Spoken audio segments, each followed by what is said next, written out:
Hi guys! So ito po yung mga garland or which is ito po yung mga design na ituturo ko sa inyo for this video. So ito yung mga natapos na nating garland guys. Actually marami na po tayong natapos na garland guys. Then ito yung isang design na ituturo ko din sa inyo. Then medyo little bit hassle but carry kasi madali lang yun siyang gawin. So of course guys, kailangan natin ng 4 cm ribbon. So ito yung gagamitin natin for today's video. So, meron din tayo pang centerpiece. Then, meron din tayo pang decor. So, tingnan nyo naman guys. Super ganda. At dito ko lang siya nabili sa Shopee. So, much better click the yellow basket. Then, yung carton naman guys. Yung gamit ko pang sukat. Ito yung albatross. Kasi ito lang yung medyo bilog na nakita ko dito sa bahay. So, of course, meron tayong glue gun. Then, itong ID guys. Ito yung pang sukat sa ribbon natin guys. Then, scissor of course. Then, meron tayong mga maliit na ribbon guys para sa isa nating design. So, ito yung gagamitin natin. Tapos, wala naman tayong ibang color. So, ito lang muna kasi naubos na kasi. Then, ito siya guys. Ganito. Ganyan yung gagamitin natin sa maliit na ribbon. So, of course guys, much better na meron kayong illustration board kasi maganda siya gamitin. Tapos, ayan. Tulad sa akin guys, ito yung ginagamit ko. Mag-drawing na po tayo ng bilog.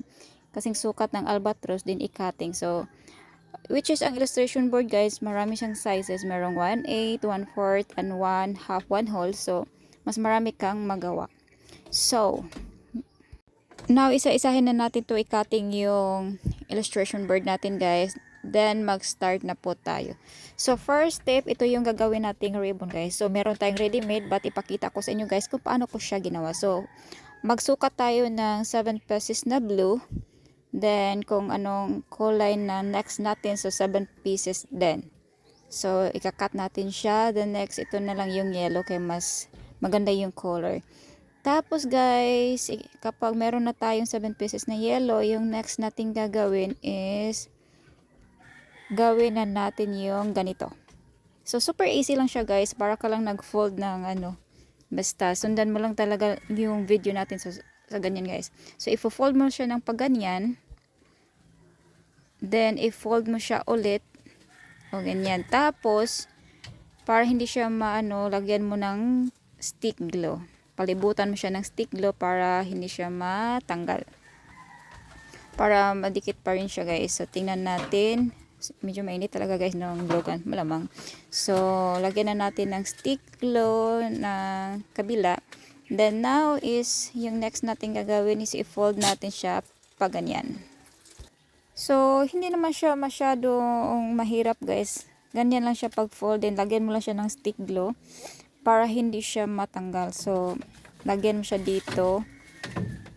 Then, pasensya na kayo guys. Medyo maingay yung mga kambing ko kasi nandito ako sa bahay ng mga kambing ko. Ayan. So, ikat natin guys para medyo malinis tingnan. So, meron na tayong isa. So, lahat ng 14 pieces nating ribbon, gawin natin siyang paganito. So, i-fast forward na natin guys para hindi tayo medyo matagalan ng ilang oras dito.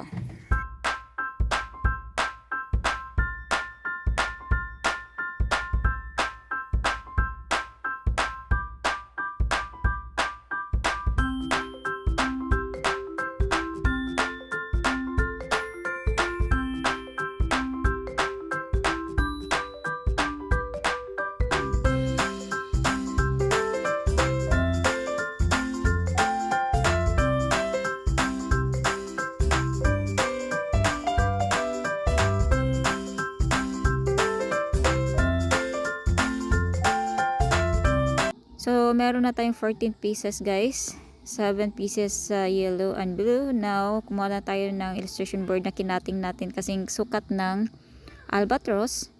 Then, idikit na natin to isa't isa. So, yung color guys, yung unahin natin yung yellow. So, lahat ng 7 pieces idikit natin together like this. Then, parang dapat guys, kung yung yellow is 7 pieces, dapat yung blue 7 pieces para same talaga yung design niya or size niya para mas maganda tingnan guys. Tulad nito guys. Ayan. So, tapos na po tayo. Then, now, lagyan na natin ng pang centerpiece nitong congratulations. Ito na guys. So, dito naman sa liig guys, yung necklace niya is sinukat ko lang sa sarili ko. Ayan. Tingnan nyo naman. So, ayan. Then, i-cutting mo sa pinaka tapos, ayan, lagyan mo ng stick glue at idikit mo na tong circle. So, garland na guys. Ganyan lang talaga guys. Super easy lang niya gawin. So, this is our step 1 or first one design. So, ito yung una nating design. Kasi next natin gagawin ito na naman. So, now, meron tayong ito guys, it's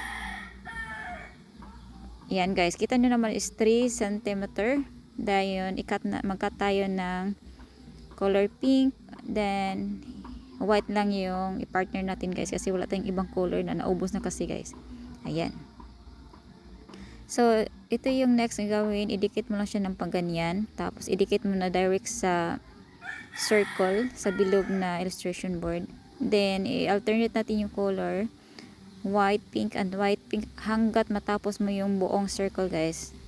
Ayan. So, just follow the step lang guys. Super easy lang guys. At marami kang pwedeng magawang design or it depends sa guys. It depends sa inyo guys na pwede mong i-design or ang color. Mga color na pipiliin mo of course. So malapit na tayong matapos sa isang layer. So last na to guys kasi fast forward natin. So yung next natin gagawin is yung second layer naman. So same process lang siya guys.